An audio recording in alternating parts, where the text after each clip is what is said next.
Welcome back. The Philippine Solicitor General has blamed Congress for the shutdown of the country's largest broadcaster, ABS-CBN. It went off air last night following a directive from the telecoms regulator, and trading on its shares has been halted. Congress has been deliberating on granting the renewal of the network's license.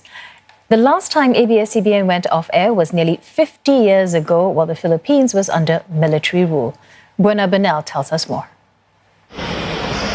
ABS-CBN's free-to-air television and radio stations have gone silent.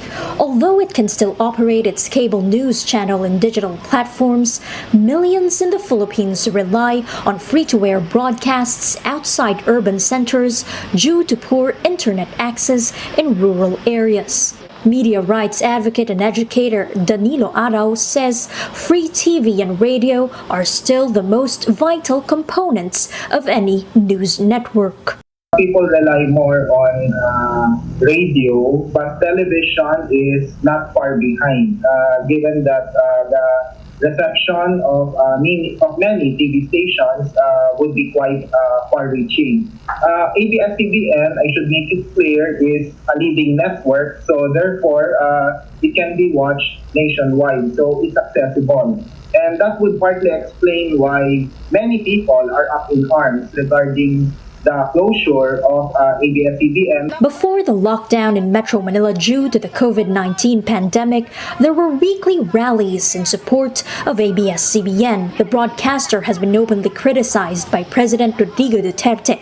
He has accused it of failing to air some of his 2016 election campaign ads. Protests like this have been held regularly since mid-January, and it's attended by artists, journalists, and the rank-and-file employees of the network.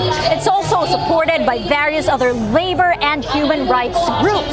Advocates say the move to shut down ABS-CBN is fundamentally a press freedom issue, as it shows whether or not government leaders are able to protect media players they do not agree with. If you want to close a news media organization, it would have to be done on its own terms, not as a result of any move by the state. And I think ABS-CBN as a target is very much advantageous to the powers that be, because it gives them also, albeit indirectly, an opportunity to use ABS-CBN as an example of what may happen to other news media organizations if you dare cross the president, most especially considering that 2022 is an election year. The 25-year license for ABS-CBN's free-to-air television and radio stations nationwide expired on May 4th.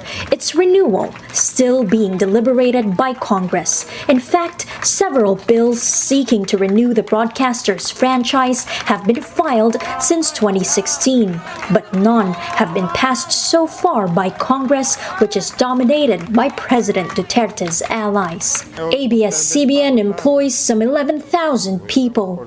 With the shutdown, employees like John Villanueva, who's been working at the broadcaster for 24 years, is worried about his future prospects. Yung sa edad namin na ganito, parang mahirapan na kami pag lilipat na kami sa ibang kumpanya. At the same time, alam ko naman yung nangyayari sa industriya ng broadcast.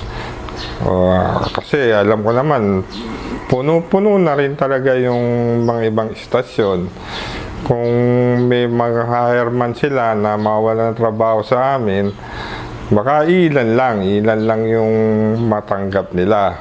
Pakiramdam namin, yung mga balita ngayon, walang pag-asa. However, media observers say it's not the end for ABS-CBN, just as it closed down almost 50 years ago under military rule, but reopened when democracy was restored.